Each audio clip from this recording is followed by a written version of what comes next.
And welcome to the Green Door podcast. I am your host, Nacho Vegas. I'm here with Miss Milah Romanov, and I want to welcome you to the Green Door. Well, thank you, Nacho. It's been lovely. I very much enjoyed my tour of the facility. I'm glad you liked it. Mm-hmm. And just to let you guys know, we are a swingers establishment here in Vegas, where we open the doors for singles and couples with no crazy screening memberships. Obviously, if you come in here and follow up, we're gonna kick you out. But this is a safe place where you could explore your wildest sexual fantasies, or just watch and be a voyeur, or just hang out in the jacuzzi. We have it all. So please, if you're ever in Vegas, please look us up, follow our links below, and then you'll see some cool photos and all that stuff. So yeah, definitely. I'm glad you really like the place here. Oh yeah, I especially like that you guys have a dungeon. Hell yeah. I feel like that'll be very useful for me. Yeah?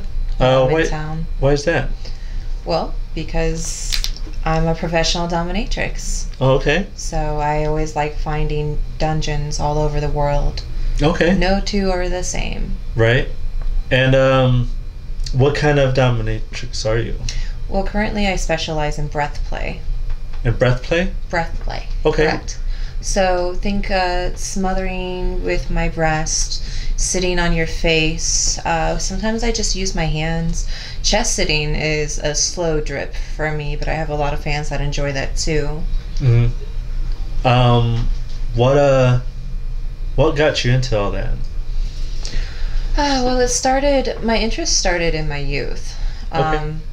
And I kind of just knew that I was different somehow, because my instinct as soon as I would join a new school would be kind of like prison rules. I'd find the biggest, baddest kid and I'd want to fight him. Okay. And I knew socially for a female that was kind of a strange thing. And sometimes it would be things like arm wrestling. Sometimes I would play flag football and turn it into tackle football.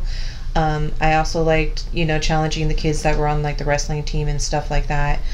And then when I was a bit older, I realized later on in life I was doing this, but I had elevated from wanting to physically dominate, particularly the men in the school, to what I now know is tease and denial. Uh-huh. At the time, I was just having fun fucking with the guys in my class, because young guys are always super horny and just prepubescent, kind of almost they're not really mature even once their bodies have physically aged. They're still kind of ooh, girl touching me. So I used to fuck with them hardcore. This one kid in particular, I actually ended up dating his cousin for 2 months. Unrelated, but I used to mess with him. We had math or some boring class first block, and I used to sit there and I would just stroke him through his pants like this, ever so slightly, and then whenever I saw him get too excited, I would stop. Oh yeah. And then he'd be no, do more, please, more, and he'd beg me, and the more he begged, I was do my math homework.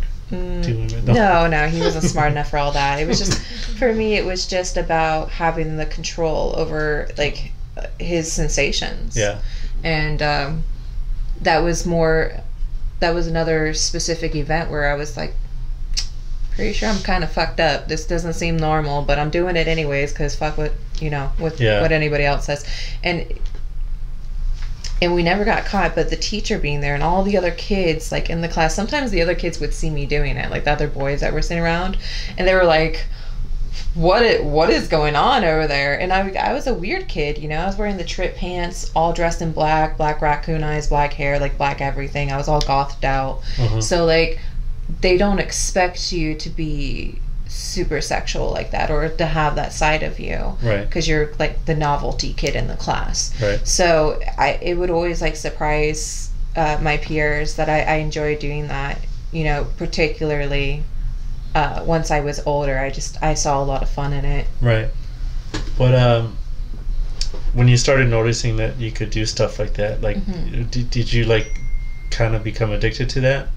Yeah, no, I started implementing it in all kinds of life. I started testing how much could I get with what I already have, And then as I went through on life and I became older, I had more finances. I would upgrade my appearance as often as I could. And each time I did something, like even learning how to take better care of my nails or better care of my hair, how to dress for my body type, even simple stuff like that. Right. I noticed it would get me more attention. And once you have a man's attention like that, you have full control over what happens next. Right.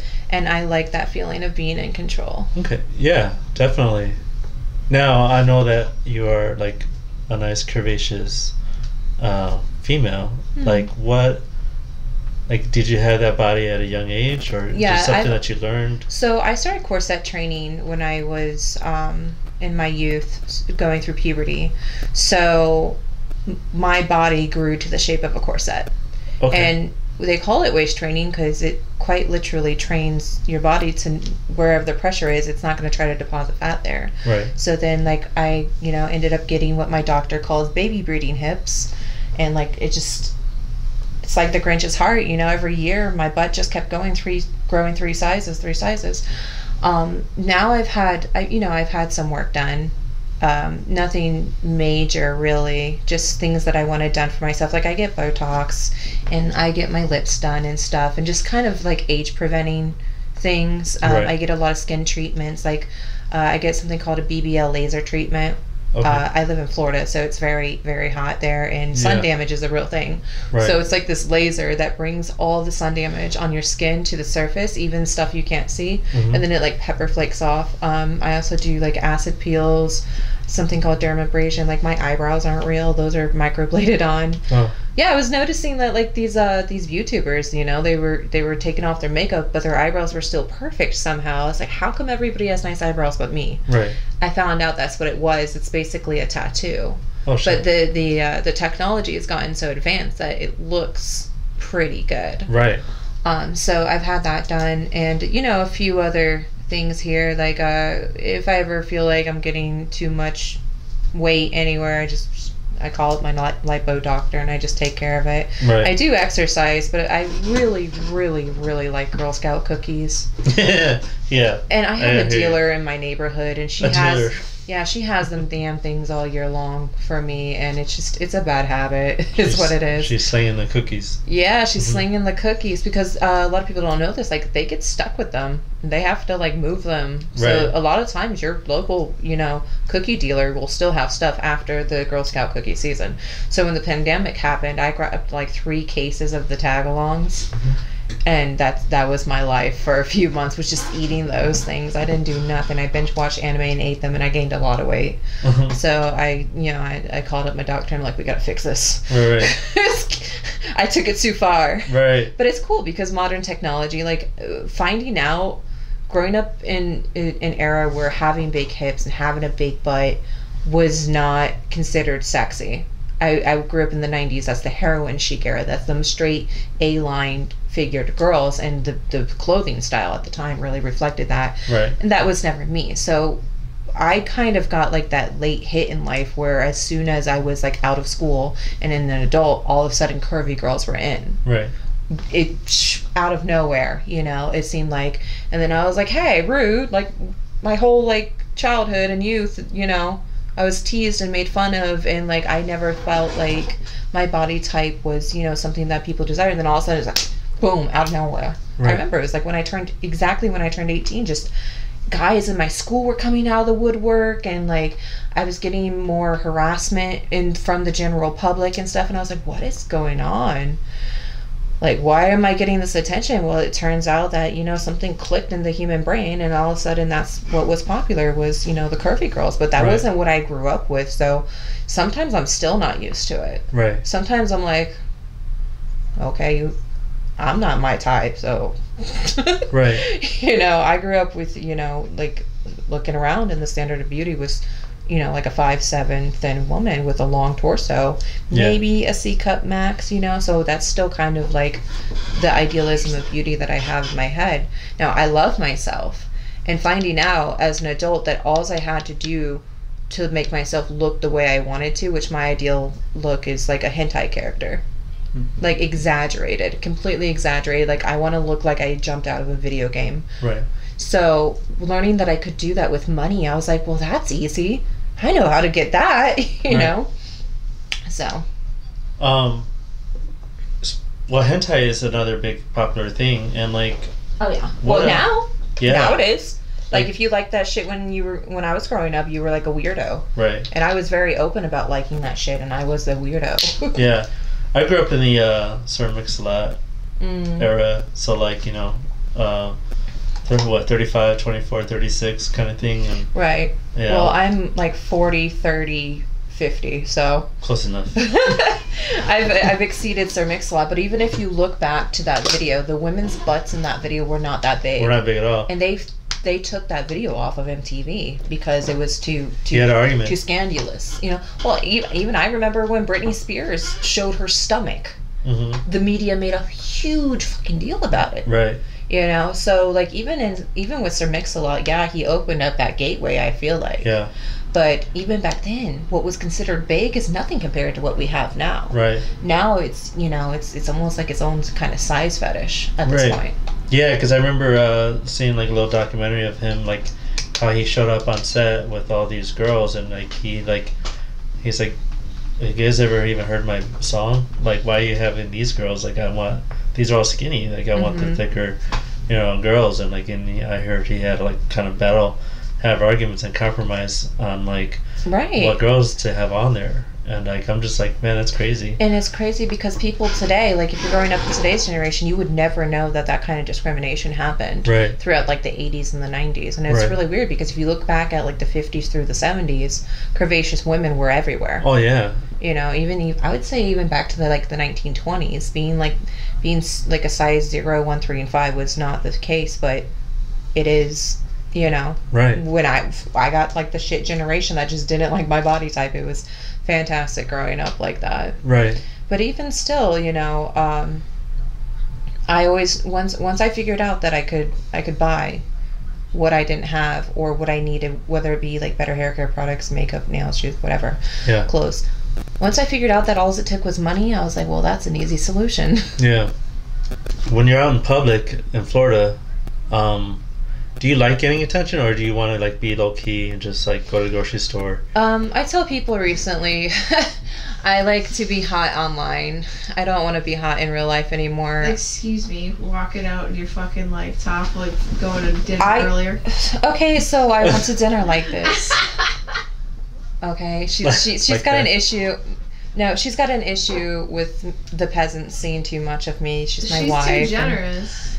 Oh yeah, okay. Too generous, you know. Some dude's gonna just jerk off over that later. Okay, but like I like being able to breathe. I'm very internally warm, pretty volcanic actually. Like right now, my fingertips are cold, but I can feel like my body is physically hot all the time. To the point where if like people sleep next to me, like it'll cause them to sweat, and there's like I'm very, very, very warm. So I like having open air things, but. And I don't dress this way because I want attention. I dress this way because this is comfortable to me. Like, feel this. This is a soft shirt. Yeah, I felt it. It's a very soft shirt. It's almost like cashmere. Yeah, almost like exactly. And it's just this to me. This is casual. Mm-hmm. And just because I have a large bust doesn't mean somebody should gawk at me. It doesn't mean you should approach me. Right. I'm not. Mm-hmm. It does not mean I'm looking for love at the gas station. I hate being approached at the grocery store and the gas station. Right. And it's always when I'm in a hurry too. So very recently I had somebody stalk me in Walmart with my friend there. My friend didn't know what to do. Like, she's not a part of my world. She's not used to that kind of attention. Right. She was so scared. She ran to the frozen aisle and grabbed Hot Pockets. She doesn't even eat Hot Pockets. And we ended up buying them too. She put them in the cart like it was a natural thing that we were doing. We ended up buying the damn Hot Pockets anyway. But this kid was bugging me there, and you know, normally I'm just like, okay, well maybe they'll join my OnlyFans since they're so obsessed with me. Here's my card, right? It's a great way to say, I'm not giving you my number, but here, if you want to look at my butt, like, Google me, you know? Right. Here's my card. Because at least then I'll get like $15 from them irritating me that day, and to me that's kind of a win. But he went all the way over to the HBA, which is like the hair care products and, you know, household stuff. followed me all the way there, and she figured out that he was trying to record me, and so my friend had to like walk behind me, and then at the checkout line this kid was still there, and then he used my card to message me the most inappropriate, disgusting shit I've ever read in my life through Twitter. No. And I wish that was the only case, but on my way here at the airport, I was at the Wendy's because it was the only thing open, and it was so gross. I should have just gotten a chocolate Frosty. At least then that would have been safer. But like, I got like a burger combo because I was starving. It was like fucking 10 o'clock at night, and I, like a unresponsible person, did not eat before getting to the airport. So, and I can't even order my food, and this guy's like approaching me, and he's like, "Oh hey, da da da." I'm like, "Listen, no, here's my card." You know, I was like, I gotta go catch my flight. I'm trying to eat. Like, leave me alone, right? He sends me this message, something about, I wanted to bend you over and bang you on the fucking Wendy's table right then and there, and dick pic. Oh no. Girls say I'm the best that they've ever had. This is an average guy approaching me. This is what they send me. Right. And, you know, my wife here, she gets mad because, you know, I hand them my business cards, but I'm like, that's no different than me going down the strip and handing out my business cards. I'm probably going to get messages like that. And I do check my requests occasionally because sometimes there's like people like you and industry people who want to reach out to me. Right. So I do check them periodically, like once a week or so. And sometimes I read them just to send them to my friends and be like, look at this shit. Like, I don't know if you know who Rummy Chase is, but me and her swap. Yes, sounds familiar. Yeah, she's big name. We swap the funny shit we get in our like OnlyFans and Instagram, and I'm like, oh my. So I sent her that one. I was like, how will I ever resist the temptation? Right. I'm like, you clearly don't know what the best dick of my life feels like, because it's definitely not yours. This is the wrong approach. Even if you wanted to engage in a casual relationship with me, or casual, like, and I want to know who that's working on, because he sent me a picture of a girl sucking his dick, so it worked on her. Right. And I just have questions now.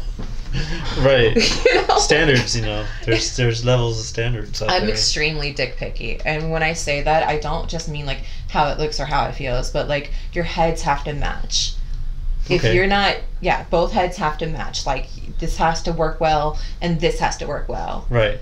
And clearly that guy's head does not work that well, so I'm instantly turned off and disgusted. Right. But like, if you can keep a conversation with me, and even further have like a deep conversation with me, that shit's sexy to me. Right. Yeah. That's I'm going to sit there and like want to hear more stories from you. I'm going to sit there and like, I will get wet listening to somebody talk. Yeah. Because that's what I'm into, is a sexy mind. Right. Very dick picky. Right. You're like Sapiosexual. Sapiosexual, yeah. Right, but I mean, that's not to say that I'm not attracted to people like physically and like normal sexual things. Right. That's kind of like stage 2. Stage 1 for me is obviously physical attraction. If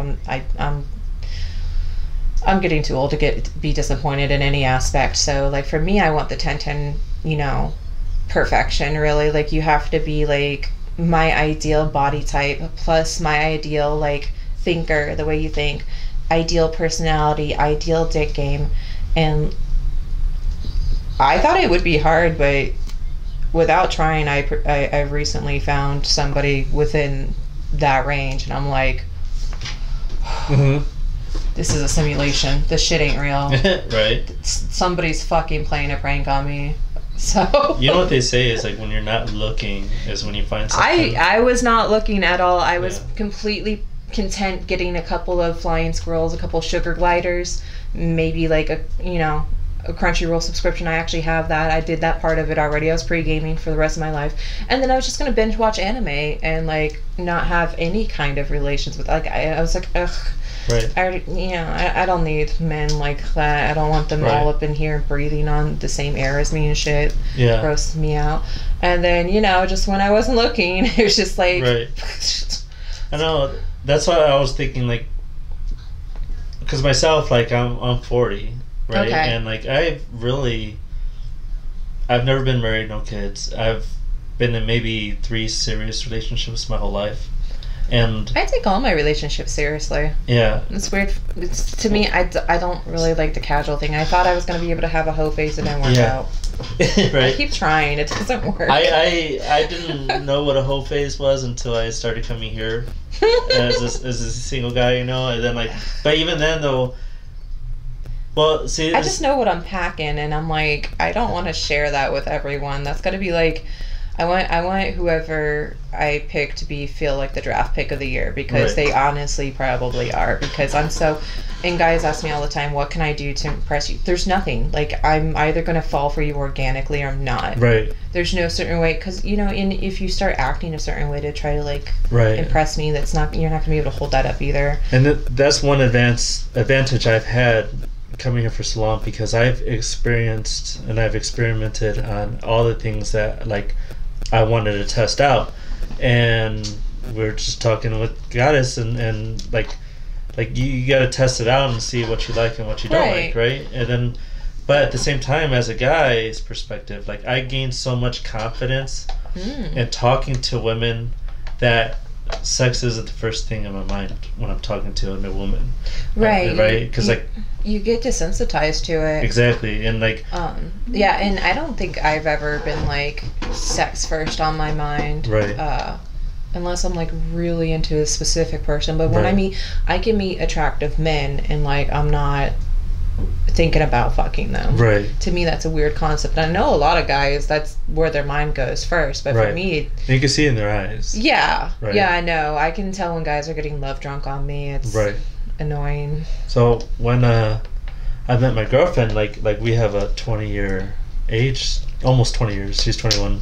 Okay. But like people are like, because she does porn, and like you know I do porn, but like I get so many messages every day from guys asking me like, how did you do it, like how much money do you make, or this that. I said it's not like that at all. Like asking you how you're going to build a house. Right. There's a lot of ways. What kind of house do you want? Where do you want to live? Right. Yeah, think about the property taxes every year. Right. You know, the price of lumber just went up. You know, there's a lot of factors. I get that a lot too. How do I become a dominatrix? How do I get into this? And I'm like, first step is going to be research. And yeah, it seems like you should be asking the vets, but most of us have courses we offer. Right. You just don't want to invest in the course. I mean, what trade school do you know that you don't have to pay for? Exactly. And if you train under a dom dowager or a mother dom, you know, traditionally they're going to be taking, you know, a percentage. So like when I first started doing it, it was $150 an hour per girl, which was really, really cheap. But she did that for the double doms to get me in with the sessions, and she would still take 50 off the top of that. But me being 20 years old at the time, $100 an hour was a lot of money. Yeah. And then when I was on my own, you know, when it doubled basically, because you know after you're fully trained, at least at the first level, and then my rate was like $300, but that was a decade ago. Right. Now it's a lot more, you know, I'm a lot more established. I have a very niche body. I have a very niche talent. And I watch, you know, on video, like other people's face sitting stuff, and I can tell you exactly what they're doing wrong. Right. The number one mistake, I can guarantee you they didn't prep their seat properly, because it requires medical knowledge, which for us was medical knowledge that was passed down through the generations, because my mother dom had a mother dom who had a mother dom, so I'm fourth generation. Oh wow. With stuff that we're going off of like diaries that were written, Right. you know, generations ago, that you can't find this information on the internet. But doctors and nurses would know these types of things, because when you're doing breath play, and I've talked about this on a lot of seminars and classes, and people still don't do it, so this is again why I don't offer help to just anyone. Right. You're supposed to put the seat in an ice bath first, or like a coolish, like if you're in a hotel and you only have a shower, take a really, really cold shower. Do what you can given your environment to prepare the seat. Okay. And it'll keep themselves and their body calm a lot longer, and they'll be able to actually enjoy the session versus just panicking right away. Because if I don't prep them, like, not to brag or anything, they're gonna struggle immediately. Right. Even when I'm going lightly. I worked with someone recently where I went very, very lately. It was his first time. He was, industry, so of course it's not like a client. So with clients, I'm like, fuck you, you paid for this. Right. I don't give a shit. We talk about, like what they want, what their limits want, are, or if they don't know. I take a lot of new guys. I've started to get a reputation. I think they're telling each other because I get a lot of first timers. Right. And I'm like, I'm like the final boss, right? Like, I'm not like the beginner level. They're like, yeah, I know you're the best. That's why I want to start with you. And I'm like, you're going to have a lot more fun with other people. I'm telling you right now, you're not ready for this. But they insist and they book anyway. So what I do is I do like a test, like a little 5-minute prep to see what they can handle, how they're moving their head. And that kind of helps me session with them a little bit better. But yeah, this guy was brand new to it, and I broke his fucking nose. No. Dead ass. Wow. So it was funny because I did a session with a client right after that, and he was fine. His nose was fine. So I was like, I don't know, that was just you, buddy. Right. Wow, like people don't. I'm not experienced in that, so I guess I didn't think about those possibilities. I mean, I have a lot of ass, but there's a tailbone in there somewhere, and I don't know because I was not putting full pressure. Right. At the time though, I was like at 220 pounds. I've lost a little bit of weight now. I'm like down to 197. But like when my face eclipses, when my ass eclipses your face, there's nowhere to go. Right. It's just like lead weight, like 200 pounds of lead weight all on your face. And then if you try to go down, you hit thighs. If you try to move up, you're not going to move up. Your nose is going to get stuck in my butt somewhere. Right. Like you completely disappear. Right. So there's just nowhere to go, and it's not all fat. I don't have just a gelatinous ass. There's like a whole thing of muscle underneath the layers of fat. I had a girl recently, she touched it, she's like, is there an implant in there? I was like, nope, that's just muscle. That is my gluteal muscle you're feeling. It is that thick. So it's just like, it's like the difference between, picking up a lead weight and picking up something that's the same weight but like more spaced out. Right. Most girls have more different proportions. My proportions are so bottom heavy that it's like a boulder hitting your face. And I get asked a lot, especially like other male performers that want to work with me. They're like, okay, so face sitting, like, like I eat you out, right? And I'm like, nope, you're not gonna get a chance. Right. You're gonna be fighting for your life. And they're like, huh? I was just explaining this to someone earlier tonight, and I was like, yeah, no, there's none of that. You're just going to try to not be dying. Right. That's all it is. It's exactly how it sounds. It's face sitting. I'm sitting on your face. There's an element of role play to it too, because you become my furniture. You become my seat. Right. Like if you had a picture of me in this chair, and I posted it on social media, my fans would be like, lucky chair, I wish it was me, because that's what they want. They really want to become human furniture mentally. Right. And act it out and play it out. So there's an element of role play to it, which I personally love role play. Right. Like, love it. And that's in my personal life too. So like sexually, if we could pretend to be anyone but us, like that's like hot for me. Right. You should have a guy dressed up like a couch, like a costume, and he'll just be sitting down all the time. You'd be sitting on him or whatever, like like the Pee-wee's Playhouse kind of couch. Yeah, like Blue's Clues. Blue's Clues, yeah. Yeah, I'll be like the sexy Blue's Clues guy, but like do it like all skank like. Right. And have him be the couch or something. That'd be funny. I'm not putting that much effort into it. My fans just want to see me sit on faces. They want to see me crush faces and chests and put my hand over people's mouths. And every now and then they want to see me do what's called a butt drop. Oh, what's a butt drop? It's where I stand up over them and I jump up. Usually, like we're on a bed, I'll jump up and then slam down on them. On their face or their anywhere? Chest. Because the face, if they move wrong, the face will actually hurt me. Right. So I only do what I call baby butt drops on the face, where it's like only like a half stance. Yeah. But the full ones, boom, right on their chest, which is like extreme chest sitting because you go like that, and they're into it. I have people message me that want me to be an executrix, and of course I can't do that legally here in the States. It's no fun, but which is exactly what it sounds like. It's a dominatrix that executes you. Like I have emails where people are like, "Please kill me," And I'm like, that's an expensive session because you got to liquidate all your property and like get me all your stuff. I'm gonna need a really good lawyer after this. Right. You know. The only exception is if somebody is terminally ill, they can get a letter from the judge saying that they can die how they want to. I think Seattle, isn't Washington State has some kind of like a form you could sign? Yeah, every state's different. Yeah. But no one's ever brought me the form, so unfortunately I haven't been able to do that. I don't have a moral compass about it. Right. Especially if they're like terminally ill, dude. Like let you know, we got to make a wage foundation, right? If you're gonna if you're gonna go out the way you want. Right. It's Right. kind of like, you know, we give prisoners the last meal. Why can't we give civilians the death of their choice? Right. I don't think it's such a terrible thing to be like, yeah, I have like stage 3 terminal, this, that, and a third. I would just like for Milah Romanov to sit on my face and not get up. And that's how I go. That would You be know. pretty crazy if like there was some kind of serial killer, like, okay, your sentence is death by Milah Romanov, and then like, well, okay. Yeah, I was twisting my arm here. Right. Do I still get my meal? You know, kind of thing. I can imagine a lot of people requesting that. I have a lot of high profile clientele. Mm-hmm. I get a lot of sponsorships out to different states. I actually have a guy right now. He wants me to come out in Colorado in March. I'm like, it's gonna be cold. Okay, fine, I'll come. Mm-hmm. But you know, he's a regular and he's a good client of mine, really good guy. But I have had some very interesting guys up underneath my ass before, I must say. That's cool.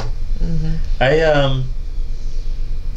I've performed with a few girls that had like a 50-inch plus ass, and like it's pretty. I mean, I don't see it as like, okay, it's amazing. All the girls I perform with are great people, Right? You know? And so I don't rank them like on my But favorites. it's okay. It's okay if it's- you have a preference in body type. Yeah, Even as a performer, I feel like you should be allowed to say things like that freely. Yeah, but I know that like I don't know when before I did porn, whenever when I was really active in the swinger lifestyle, like I used to like pat myself in the back whenever I would play with a girl that like I would never had the confidence to approach her at Walmart or wherever, Yeah. right?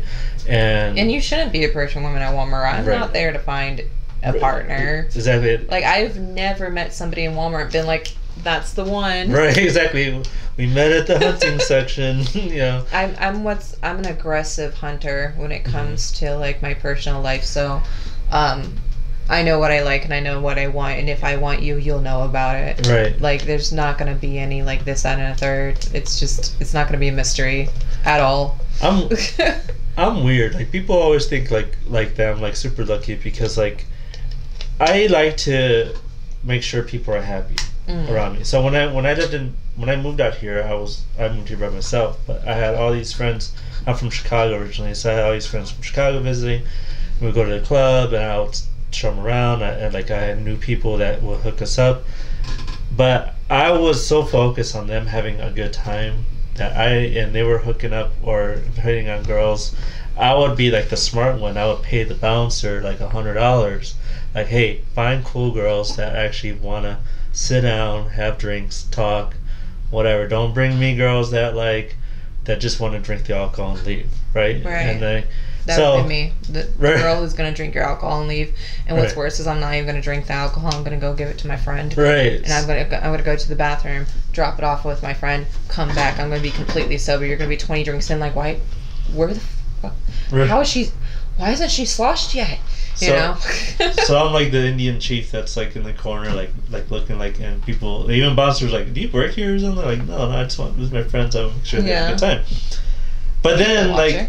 they would strike out, a lot of them, and then all of a sudden some random girl would just come here like, oh, like you're cute, or like this sound like, and they're like, how do you do that? I'm like, I don't know, like I'm just standing there, you know, but. Well, you know, aggressive approaches very rarely work. I feel like for men towards women, like unless it's like a super submissive female who just can't say no to anybody, or an nymphomaniac that doesn't care what she's doing with people.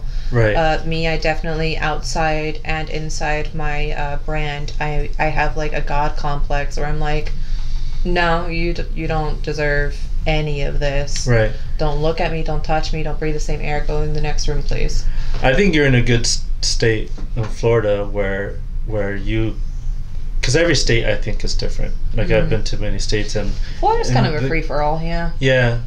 Like Texas sucks. is like a weird state, right? Texas hates women. The guys are so overly... I really wish every woman in Texas would just become abstinent for even a month. Right. Just stop fucking and sucking these dudes that are making these laws that say that you can only have 9 dildos on your person at a time and no fucking anal. I'm personally offended. Right. I want to go to Texas and have anal. Like, we're on the sign that says, welcome to Texas, just to fucking fuck with them. Yeah. Just to fuck with him. Like, fuck you. What are you going to tell me what to do with my butt? Right. Everything's big in Texas, isn't that I thought that was like... But Texas slogan. hates women. It's a diamond state and they hate women. I used to yell at my cousins like they are from Texas. Like, it's so cheap there. Yeah.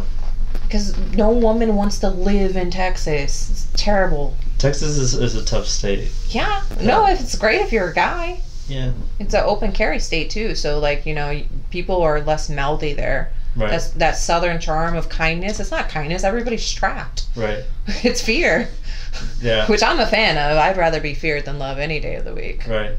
Well, you can carry here in this state easily. Oh, can you carry here easily? Yeah. They have gun expos every month. But is it like an open carry here? Open carry. But when you go to casinos, like you have to check your gun in at the security desk. That defeats the point. Because what if a crazy person shoots up the casino? Now I don't have my gun. I know, only because it's like casinos and they're like weird like that. Well, during AVN in 2020, the mall got shot up. Remember? Yeah. Remember that? And there was actually Dommes that were there at the time. Mm-hmm. And the lockdown with the when all that shit happened. Yeah. That was crazy. Like, I was just unloading my stuff at my Airbnb, and I get to the show, and everyone's like all shook up and like hugging each other. I'm like, who died? Right. I was already getting the avian cold. You know, like the avian flu. Oh, the avian flu. Yeah. Yeah. No, my avian flu was called COVID. That was not fun. I became symptomatic on the plane. I was fine within like 3 days though. Yeah. Yeah. Hopefully, like next year they have the avians back here. I do miss it, but I don't think avians coming back from the people I've spoken to. Really? Like, no, not this. Do you know if they ever, or do you think? I've heard through a lot of people that they're kind of. The Stars is done for sure. Yeah. They lost a Avian lot Stars. of money. That's right. Yeah, and then Avian they lost Stars. a lot of money not holding the show for the past couple of years. Yeah. So maybe it's going to continue to be virtual, and they were already supposed to be transferring the different hotels. Like, it wasn't going to be at the same hotel anymore. Right. And then like Pornhub pulled out as a sponsor. When they did the Stars, they pissed off a lot of people who don't want to be sponsors for them anymore. So like, honestly, I don't know. I wouldn't hold my breath on AVN. I've already heard that Expos Miami's coming back for their CAM convention, so I'm super excited about that. That's usually in May. Right. And it's like industry only, so there's like no fans. There's like a topless pool party. Yeah. It's at the, what is it called? The Mandarin Hotel? Oh, usually. Mandarin Oriental? Yeah, Mandarin Oriental, which sucks because like even after you pay for the hotel and all that shit, like if you're like me and you drive down there, like they want $40 a night to park. Right. It's all valet. And I'm like, I wish for the event they wouldn't do that because that's kind of sucks. It's making it more expensive for no reason. But that's a huge event where a lot of people shoot at too. I just go for the pool party and like just an excuse to go to Miami, really. Yeah, one year like my girlfriend and I were gonna be like traveling to all the shows and stuff like that. It'd be cool to promote and well, I plan on doing a whole tour this year. Nice. It's going to be called the Quest for the Ultimate Seat. Ooh. I want to find the face that fits just right, like Goldilocks and the Three Bears. I'm going to kick it off with, I'll be back here in Vegas next February, but not really for work stuff. I'm going to kick it off with, the Colorado tour in March, and then maybe April. I know April I'm going to be in Orlando at some point, but I'm also going to be going through there. Like, once I kick off the tour, I'm just going to start listing more and more places. I'll probably hit New York. I'll probably hit Texas, unfortunately, Arizona, all the places I haven't been in a very long time. Any of the Carolinas, they need to reach out to me, like, because supply and demand, I'm going to go where the most request is. What's the one state? Washington. I'll probably go there for the DC event next year for the exotic. I was gonna go this year, and I wasn't feeling well, and I ended up not going. And they had like flurries coming in. Just me and the ice and the cold. I'm from Florida. I don't do that. Right. So I might hit that one up because I was getting a lot of requests for that state too. So I'll probably do that if they do it again this coming year. Oh, yeah. So I'm really excited. So I'll see you and your girlfriend at the X's Miami. Oh, yeah. I really, really recommend that one. That's, in my opinion, the best expo is that Cam one. That's the talent only one, right? Yeah, it's talent only, and sometimes expos will even reach out to you as talent and be like, hey, do you want a ticket? This is how you sign up, you know. Okay. And it's really cool. They do like a bikini contest for the men and bikini contests for the women, and there was a white party last time where everybody wore white and they had all the cool colors and stuff. That's cool. Yeah, it's a lot of fun. And and the hotel, it's like a full Airbnb room. So like there's like a kitchen there. And the Publix is right down the street. You just go and you load up the kitchen. You're good to go. Oh yeah. Well, before we end this episode, like, is there a way what's the quickest way or easiest way to find your social media? So I'm extremely Googleable. If you spell my name right and just type it in Google, you will find me. I'm at Milah Romanov on Twitter, at Milah_Romanov on Instagram. Trying to think what else I have. I think those are the big two social medias. And my emails and all that stuff are all in like my link trees and stuff on both those social medias. So, same thing, OnlyFans, Loyal Fans, Milah Romanov. As long as you spell the name right, okay, you're going to be able to find me. Okay. I'm all over the place. And I've been around a very long time, so. Heck yeah. All right, well, definitely, like, I hope to have you back again and give us some updates and stuff. And hopefully you get to come here and use our facility for your oh yeah, people. No, I mean, I could probably put out a listing right now and instantly have people like, you're in Vegas, let me go to the green room. Like, they'll do it because finding a safe spot is always difficult, especially in states like Nevada that are not so great with BDSM. Right. It's always good to have like a safe space to bring clients and to be able to film or do whatever I need to do here. Yeah, for sure. Well, definitely. Well, thanks again for being our guest. Of course. And we'll definitely see you again. And hopefully you guys liked and enjoyed this episode. And always feel free to comment, like, subscribe, and we'll have our links below. We'll have her social media also, just in case if you missed it. So, so thank you again, and I will see y'all later.